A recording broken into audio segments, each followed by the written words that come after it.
किसान भाइयों, हम आज चीकू इस फल झाड़ के वाटर मैनेजमेंट यानी पानी का बंदोबस्त, खाद मैनेजमेंट यानी खाद का बंदोबस्त और इसका पौधे का डेवलपमेंट, इस बारे में थोड़ी चर्चा करेंगे। किसान भाइयों, हम तो जानते ही हैं कि चीकू इस फल झाड़ में अपनी उम्र के 7वें साल या 6ठे साल से फल आना शुरू हो जाते हैं। चीकू का पौधा काफी लंबी आयु तक हमें फल देता है। इसकी उम्र 50, 60, 7 साल, 50 साल इस तरह की होती है। इसीलिए हमें इसका पानी का बंदोबस्त और खाद का बंदोबस्त, ये दोनों भी हर उम्र के हिसाब से अलग अलग करना होता है। पहले हम पानी के बंदोबस्त के बारे में देखेंगे। चीकू के उमूमन छोटे पौधों में तो पानी की कम लगता है, मगर जैसी जैसी पेड़ बड़ा होता है वो उसे दो तरह का पानी चाहिए। एक ज़मीन में जो पानी की लेवल है वो, और ऊपर से दिया जाने वाला पानी। हम आमतौर पर चीकू में आले बनाकर भी पानी दे सकते हैं। यहाँ पर आप देख सकते हैं कि इसे आले बने हैं। अब मैंने इसके आले ख़त्म कर दिया हूँ और इस आले की जगह पर अब मैं इसे ट्यूब लेटरल से पानी देता हूँ। यहाँ से थिम्बक की नली जाती है जो मैंने ज़मीन में दबा रखी है। गिलहरियों की वजह से, गिलहरी से काटकर बहुत नुकसान पहुँचाती है, इसलिए मैंने इसे दबा दी है। और इसमें से एक 5 mm की ट्यूब नली बाहर निकाली है जो कि चीकू से काफ़ी दूर तक पानी देती है। इस तरह से 2 नलियाँ होती है। आपको यहाँ पर भी एक नली नज़र आ रही होगी जो उस तरफ जा रही है। तो इससे होता ऐसा है कि चीकू को भरपूर पानी मिलता है। इस काली ज़मीन में और मध्यम हल्की ज़मीन के लिए ये लेटरल बहुत अच्छे हैं। अगर ज़्यादा हल्की ज़मीन है तो हम इनलेट थिम्बक का इस्तेमाल कर सकते हैं, जिसके अंदर खुद ही के अंदर 1-1 फीट या 1.5-1.5 फीट के अंदर जिस थिम्बक के अंदर पानी देने की क्षमता होती है। अब इसमें लीटर का अगर देखा जाए तो जितना मोटर का फोर्स होगा उतने हिसाब से इसमें पर आवर पानी गिरेगा। मैं तो अभी तक इसमें गिना नहीं हूँ, मगर मुझे इसे पानी हर चौथे या 5वें दिन देने की या 7वें या 8वें दिन देने की ज़रूरत पड़ती है। देखिए, मेरा भी चीकू में जो है अभी बाहर का मौसम है, चीकू में भी अच्छी खासी बहार है, इसलिए मैं इसको अभी ज़्यादा पानी दूंगा। मतलब 4 दिन में 1 मरतबा पानी दूंगा थिम्बक के ज़रिए। अब थिम्बक तो नहीं कहा जाएगा, इसे माइक्रो ट्यूब लेटरल कहा जाएगा। इसके ज़रिए मैं दोनों तरफ पानी देता हूँ, इस तरफ भी और चीकू के पेड़ के उस तरफ भी, यानी दोनों जानिब। हर पेड़ को 2 लेटरल्स होते हैं 5 mm के, एक इस तरफ और एक उस तरफ, जो काफ़ी मिकदार में पानी गिराती हैं और अच्छा सा खासा सरफेस जो है ये चीकू का भिगा देती है, जिसकी वजह से चीकू की जो जड़ें होती है आमतौर पर इसका जो आखिरी टहनी ये वाली, इससे नीचे यहाँ पर इसकी जो बारीक मसामी जड़ें होती हैं, पानी चूसने वाली जड़ें होती हैं, जो यहीं पर अवेलेबल होती है। चीकू को कभी भी पेड़ के करीब पानी ना दिया जाए।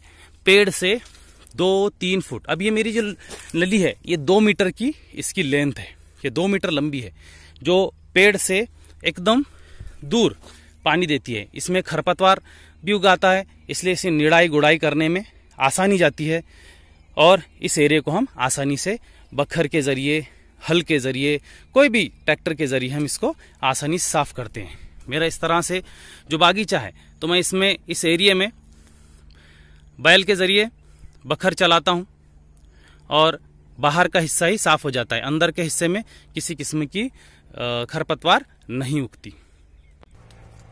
अब हम बात करेंगे चीकू में खाद। तो अमूमन चीकू को खाद की कोई ख़ास ज़रूरत नहीं पड़ती, मगर जब इस किस्म के साइज़ के जब फल हो जाते हैं तो इन्हें 13-045 ये खाद स्प्रे के ज़रिए दिया जाता है।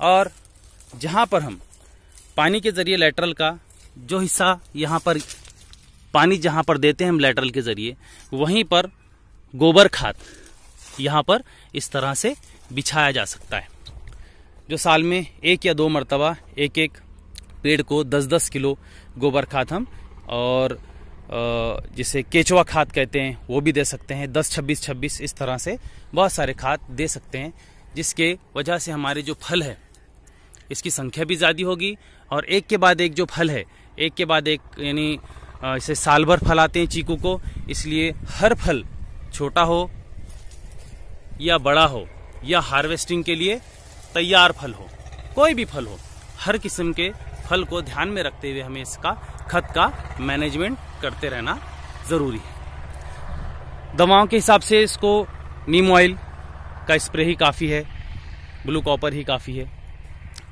अब देखेंगे हम कि इसका छाटनी मैनेजमेंट, इसे छाटा किस तरह जाता है। अभी मेरे बड़े पेड़ हो गए, मुझे छाटने की ज़रूरत नहीं, मगर जब इस पेड़ की टहनियाँ ज़मीन पर झुक जाती है, देखेंगे आप यहाँ पर ज़मीन पर झुक गई है, इस पर बहुत सारे फल होने के कारण ही ज़मीन पर झुक गई। जब मैं इसको फल को निकालूंगा, एक पीरियड ऐसा आता है अप्रैल महीने के एंडिंग में कि जब इस पर बहुत फल की धारण क्षमता बहुत कम हो जाती है, उस वक्त मैं इसके नीचे के जो पेड़ है, टहनियाँ हैं, वो मैं इसे काट लूँगा। और दूसरी, हम इसे सहारा भी दे सकते हैं, बांस के ज़रिए सहारा देकर इसे उठा भी सकते हैं। अमूमन इस पेड़ की नीचे की टहनियाँ बहुत सारे लोग काट देते हैं, मगर मैं आपको सलाह दूंगा कि इसे मत काटिए। इसकी कारण यह है कि इसकी नीचे की टहनियों पर माल बहुत ज़्यादा आता है, अधिक क्षमता में। यहाँ पर आप देख रहे होंगे कि नीचे की टहनी पर ही माल ज़्यादा है और उसको हार्वेस्टिंग के तोड़ने के लिए भी ये अच्छा होता है। इसके अंदर अगर आपको ट्रैक्टर वगैरह चलाना है तो थोड़ा मुश्किल जाएगी टहनियों की वजह से, टहनियाँ काफ़ी एक दूसरे में मिल जाती है, और इसलिए आप पावर ट्रिलर का भी इसके अंदर इस्तेमाल कर सकते हैं। मेरे बगीचे में मैं जनरली पावर ट्रेलर और बैलों का इस्तेमाल ही करता हूँ। ट्रैक्टर इसमें ट्रैक्टर चलाने के लिए बहुत इसमें कठिनाई और मुश्किल होती है, क्योंकि टहनियाँ पूरी नीचे हैं। जब ये पेड़ अपनी बादाम की तरह छतरी बनाता है, जब ऊपर की छतरी बन जाती है तो हम इसकी नीचे की टहनियाँ हटा सकते हैं। अगर हम चीकू के छोटे पौधों को आकार देने की बात कहेंगे तो मेरे सामने एक पौधा है, देखिए स्क्रीन पर। इसके नीचे की पूरी टहनियाँ मैंने 3 फीट तक छाट ली, ऊपर सिर्फ इस तरह से एक झुरमट छोड़ा है। इसका फायदा इस तरह से होता है कि हम पेड़ को इस तरह से डेवलप कर सकते हैं, मतलब निचली साइड की टहनियाँ पूरी काट दी जाए तो ऊपर पेड़ बढ़ता है।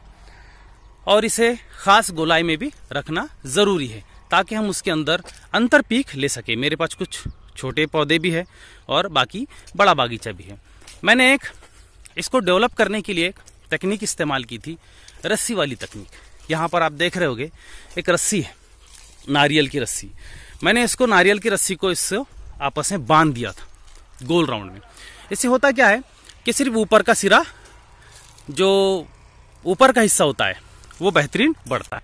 यहाँ पर आपको पेड़ दूसरा एक देखने को मिल रहा होगा कि इसका जो ऊपर का हिस्सा है वो कितना अच्छा ऊपर जा रहा है छतरी के लिए। मैंने इसका निचला पूरी छाटनी ले ली है। जितना, जब चीकू का झाड़ को आप जितने छोटेपन में छाटोगे, जितना निचला हिस्सा इसका साफ करोगे, टहनियाँ आपको ऊपर ही जाएगी। और टहनियों को इस तरह से अगर आप रस्सी से बांध दोगे तो ये बाद में जब बड़ी हो जाएंगी तो ज़मीन पर इस तरह से नहीं सो पाएगी, ये सीधी ऊपर जाएगी और एक फूल की तरह से बनेगी। छोटे पौधे का इस तरह से आपको यहाँ पर एक रोपन दिख रहेगा कि किस तरह से मैं अब जब भी बाहर इसके काटने के बाद, नीचे की टहनियाँ काटने के बाद अगर उस पर कोई भी नए फुटवे आते हैं तो आपको उसके कैंची की मदद से या हाथ की मदद से, जब वो कौले होते हैं, निकाल देना चाहिए और पेड़ को इस तरह से डेवलप करना चाहिए ताकि आपका पेड़ आगे बेहतरीन शक्ल ले सके। मेरे पास यहाँ पर और कुछ और पौधे भी हैं जो मैंने बाद में डेवलप किए। इन पौधों, जो मेरे पुराने पौधों के बाद इसे डेवलप किया है, जो बेहतरीन ऊपर की छतरी लेता है, जिसमें हमारी जो बीच वाली फसल है हम इसे आसानी से ले सकते हैं। तो आशा करता हूँ मेरा चीकू के लिए ये वीडियो आपको पसंद आया होगा। धन्यवाद।